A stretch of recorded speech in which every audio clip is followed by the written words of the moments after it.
Hello everyone, and welcome to an informal video talking about the Create 0.5 Trains mod and some ways that you can work around some of the limitations within the train system.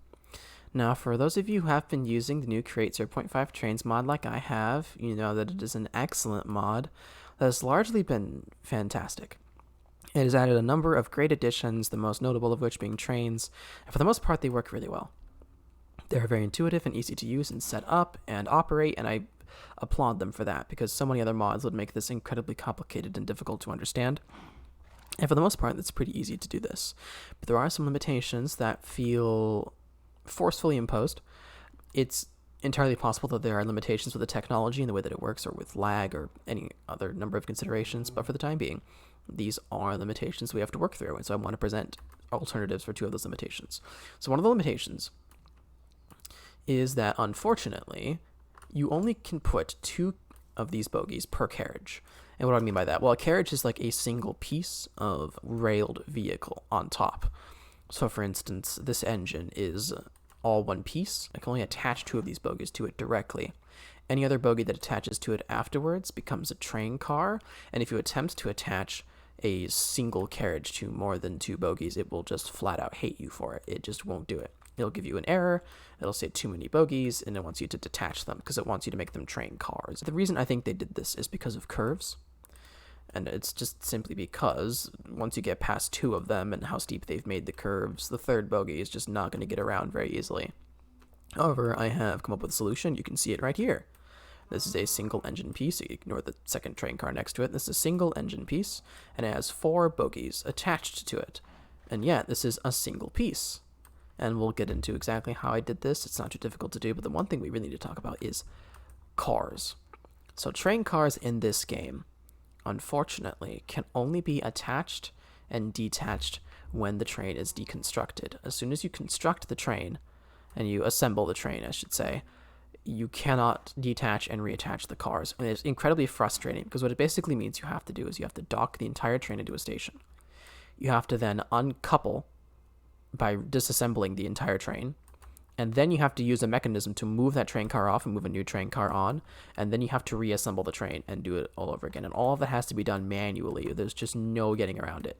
It's very disappointing for a lot of people who want to be able to swap train cars out on the fly. Well, today I'm going to show you exactly how I managed to do exactly that. So first, I'm going to demonstrate to you my train system. We're just going to set the train off. Watch it go around the corner here. And I'm sure you've picked up almost immediately on what I'm doing here. So the way I have solved not being able to detach and reattach train cars on the fly is by just not having any train cars. I've hidden the conductor here, so now we have separate train cars. They each dock at separate stations. So this is the engine's version of stop 1.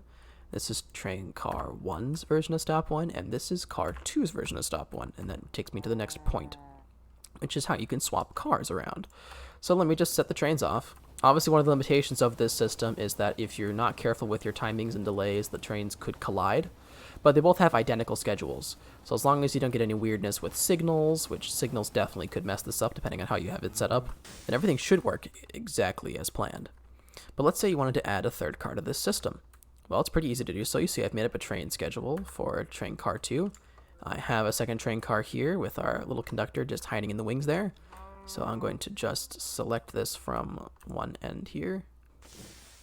There we go. And now he's facing the right direction. He's behind the stop he needs to be at, so I'm going to give him his schedule, and he's just going to roll up and basically dock into his new position. And so now that we have that going on, I can just simply hit the button again, and you can see that I have a 2-tick delay for the 2nd car and a 4-tick delay for the 4th car. It is worth noting that if you only want a single car, then it seems from my testing that they just won't collide with each other with this mechanism, but definitely you're going to need delays. And your mileage may vary on what kind of delay you're going to need or what other mechanisms you might need to prevent collisions, because that is the risk you get with this system. But so far with my 2-tick delay and this pretty simple layout, I haven't had a single instance of a collision issue. You can see they all just stock quite nicely at the station. I can send them right back off. A little bit of lag there. A little bit of visual inconsistency here because some of the trains kind of break away on the straightaways. So it doesn't look amazing, you know, with that separation and whatnot. For the most part, it looks pretty cool. So I'm okay with it. It's a worthy compromise. But now let's talk about the thing that you might be more interested in, perhaps other than this. And I'll talk about swapping train cars around a little bit because it's pretty easy to do. I'm sure you've guessed it. But let's talk about this train because I've told you before that this is a 4-bogie train. It's on a single piece. So if we set the train off again, we'll just pay more specific attention to this train. So you can see as we move the train along, when it goes around this corner, it is a single piece. There's no bending or twisting or separation of any parts. It's the entire train is on one model. But you might have just picked up there exactly what I've just done. And what I've done to essentially get around the limit is not getting around the limit, actually. These two train bogies, this bogie right here and this bogie right here, aren't actually attached to this train. They're actually connected as train cars, or at least Create Mod sees them as train cars. What do I mean by this? Well, let me examine here. So you can see I've shown an example right here. I'm just going to go ahead and move it around a corner a little bit, and you can see that what I've done here is I've essentially made it so that the Create Mod will see this as an independent train car bogie, which sits right here. And so when it goes around a corner, even though there are 2 bogies here, it is all connected only to this one bogie in the back right here. And this allows for it to make the turns and for the game to allow it to make the turns and allow it to keep its 2 bogie limit while making the train visually have much more than 2 bogies, which just looks a lot better on bigger trains. This comes with a couple compromises. Compromise number 1 is that you have to superglue your creation very specifically. Not necessarily compromise, something to keep in mind. Compromise number 2, you cannot have blocks here or here. The 2 blocks here that are built into the train, so these 2 green sticky piston looking sides here, if you put blocks here, when you assemble the train, it will automatically stick this bogie to your entire train. It's very annoying that it does this. I tried moving around it with super glue and it does not matter. If there are blocks here and here, it will automatically attach the bogie to the train and it will refuse to work, which is super unfortunate. So you have to leave those off. The second thing you have to keep in mind is you have to have at least 1 block attached to this bogie. I've put a seat here so it's easier to see what's going on, but you have to have at least 1 block attached to this bogie in order for it to actually allow the bogie to exist. It won't let the bogie stay here if there's nothing connected to it, so you have to have something on it. But they're not too big of a deal as far as limitations go, and they work pretty well. The only limitation that we'll be seeing here as visually is with 3 wide trains, and you'll be seeing it as this engine goes around the corner here.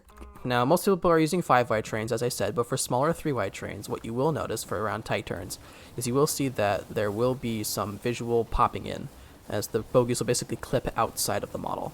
But it's pretty brief, and it's not too distracting, and for the most part, it works pretty well, and it only does that on the tightest of turns. Even for the 3 wide trains, you're not going to notice it if it's going through a slight curve or an S-bend. It will only stick out when it's going around a really tight turn. Plus, I have a rounded shape here, so it's going to be a little more obvious than even normal. If you had a diesel-type engine or something of that nature, you wouldn't even notice it. So now let's talk about swapping train cars, which is surprisingly simple to do. So you've noticed that obviously they have synchronized schedules, so all I have to do to swap train cars around is just change the schedules. So I'm going to just take this car. Let's say I want this car to be car number 2. I'm going to go ahead and take this train car. I'm going to select it from the front. I'm going to just take the schedule from him. So you can see this is the schedule for train car 1. Then we're going to go into here, pull out the train car 2 schedule, give him the train car 1 schedule, and now he just becomes train car 1. And now all we have to do is just push the button again and send him on his merry way. And for all intents and purposes, he's just train car 1 now. As far as automation is concerned, I'm not sure if you can automate the entirety of this process. I've never actually tested if you can give a train schedule to one of these things with a deployer, because they are meant to mimic player actions, so I'm not sure if you can do that or not, but you might be able to futz this in a really clever way that allows you to make this entirely automated for train switching. If you can do that, that'd be very impressive. But I think this system at least provides more opportunities to make train car switching infinitely easier than the current system. As I said, there is a risk of collision, but it is so much easier to deal with the risk of collision than it is to just simply not be able to swap train cars at all unless you disassemble and reassemble the train. Like, that's just so much more hassle. The fact that I can basically do it in seconds is pretty useful, so I just pop that out. Take our lovely train here. So now we can actually take the train and place it correctly. So we're going to go like this and then place it down. I want to make sure that we're farther away. Make sure that we're away from that station. I've got both schedules in my hand. We want to just make sure we give them train car 1. And let's run the full train. Why not? So we'll take this. Oh, it's flipped it around, hasn't it? No. Good. Okay. So now we can give it train car 2 station. Now that all the trains have their schedules, we'll just close that back up, and now we can set it on its merry way, and all 3 of the train cars can continue to drive down the road. I'm not the best artist when it comes to train building, so obviously you can build better looking trains than I can, but this should hopefully give you some insights into some of the ways you can abuse and leverage the mechanics of the trains in order to make trains do things that they're perhaps not intended to do. So with all that being said, I really hope that this is helpful and that this assists you guys in making your own train networks.